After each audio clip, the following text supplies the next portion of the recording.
जय जवान जय किसान, ये भारत के प्रधानमंत्री लाल बहादुर शास्त्री जी का नारा था। दोस्तों, हमारे देश के दो बहुत ही मजबूत स्तंभ हैं। एक किसान है, एक जवान है। आजकल किसान चर्चा में है और कारण है उनके ऊपर लाठी चार्ज हुआ है क्योंकि वो प्रदर्शन कर रहे थे। और वो प्रदर्शन क्यों कर रहे थे? वो उन ऑर्डिनेंसेस के ऊपर प्रदर्शन कर रहे थे जो सरकार ने जून के महीने में लाए हैं। अब दोस्तों, ये ऑर्डिनेंस क्या है, क्यों किसान प्रदर्शन कर रहे हैं, आज का मेरा वीडियो इसी से रिलेटेड है। पहले तो दोस्तों हमें समझना पड़ेगा कि ऑर्डिनेंस क्या होता है। What is an ordinance? Ordinance एक कानून की तरह ही होता है जिसको राष्ट्रपति लाते हैं, और राष्ट्रपति के पास ये ताकत article 123 of the Indian constitution के थ्रू आती है। आर्टिकल 123 या 123 of the Indian constitution gives power to president to promulgate an ordinance। अब दोस्तों, सवाल है कि ये कौन से ऑर्डिनेंस है जो सरकार लाई है।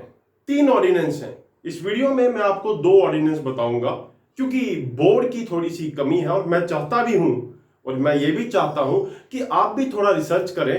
पढ़ाई का मजा तब है जब मैं पढ़ाऊं और आप भी थोड़ा थोड़ा पढ़ें। अगर सब कुछ मैं ही पढ़ाऊंगा तो आप खुद से क्या करेंगे? देखिए, दो ऑर्डिनेंसेस इसमें लाए हैं, तीन लाए हैं, उनमें से दो बता रहा हूं। पहला, एसेंशियल अमेंडमेंट्स इन एसेंशियल कमोडिटीज एक्ट 1955।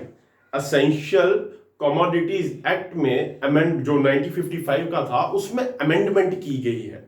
वो अमेंडमेंट क्या की गई है? देखिए दोस्तों, सरकार के पास हमारी जो किसानों की जो क्रॉप्स होती हैं उनको रखने के लिए स्टोरेज होता है या वो उसको रेगुलेट करते हैं।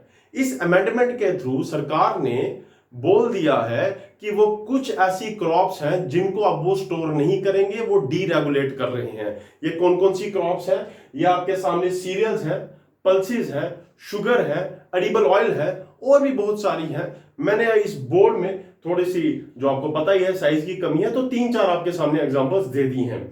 और सरकार ने यह भी बोला है कि वो अब इन क्रॉप्स को सिक्योर नहीं करेंगे, वो इनको तभी सिक्योर करेंगे अगर किसी तरीके की आपातकाल यानी कि इमरजेंसी होगी। एक इन्होंने ये संशोधन किया है। दूसरा, आपके सामने farmers traders produce and commerce ordinance.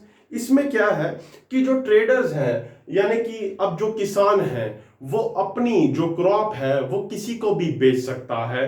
वो स्टेट के अंदर या स्टेट के बाहर किसी को भी अपनी फसल बेच सकता है, और 3 दिन के अंदर जो ट्रेडर होगा उसको, उस किसान को वो पैसे देने पड़ेंगे। तो दोस्तों, अब सवाल है कि सरकार ने अगर इतना अच्छा काम कर दिया कि भाई जो किसान है वो कहीं पे भी अपनी खेती बेच सकते, कहीं पे भी अपनी फसल बेच सकता है, या अगर जो किसान है एडिबल ऑयल्स वगैरह ये आप बाहर प्राइवेट प्लेयर्स रखेंगे, तो फिर किसान इसका विरोध क्यों कर रहे हैं?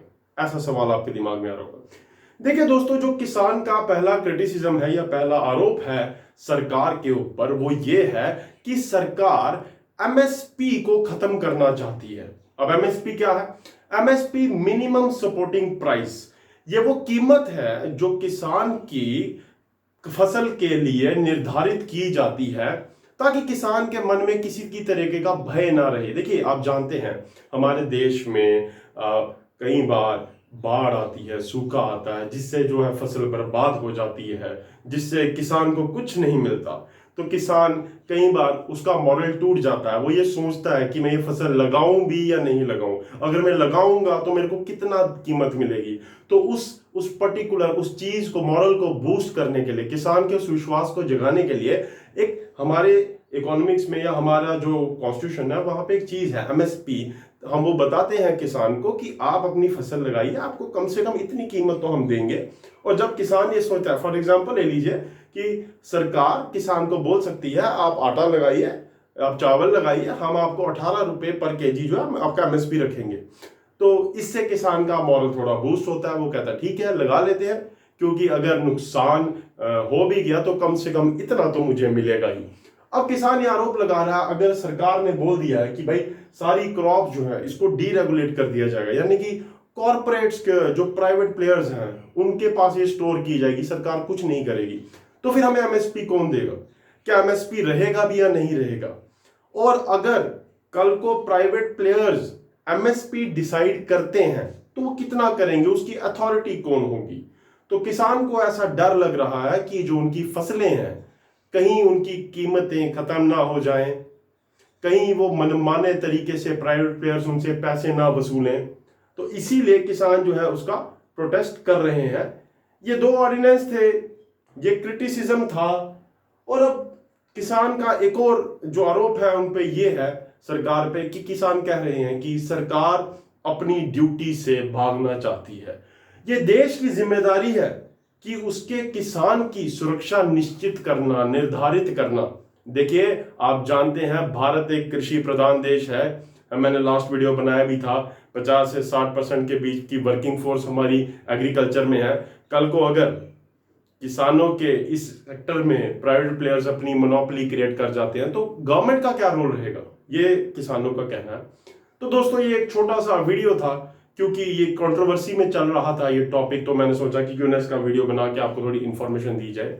इससे रिलेटेड 3 छोटे छोटे आपसे सवाल पूछे जा रहे हैं। पहला सवाल जो मैं आपसे पूछने जा रहा हूं वो ये है कि क्या ऑर्डिनेंस पास करने के लिए दोनों हाउसेस की जरूरत होती है या एक हाउस की जरूरत होती है, पहला सवाल।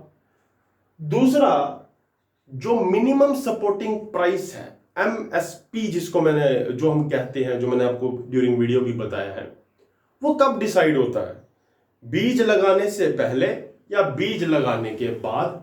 और तीसरा सवाल, क्या राज्यपाल यानी कि क्या गवर्नर के पास ऑर्डिनेंस इशू करने की पावर है, और यदि है तो कौन सा आर्टिकल गवर्नर को ये पावर देता है। तो दोस्तों, अगर ये वीडियो अच्छा लगा हो इसको शेयर कीजिए, लाइक कीजिए। Thank you.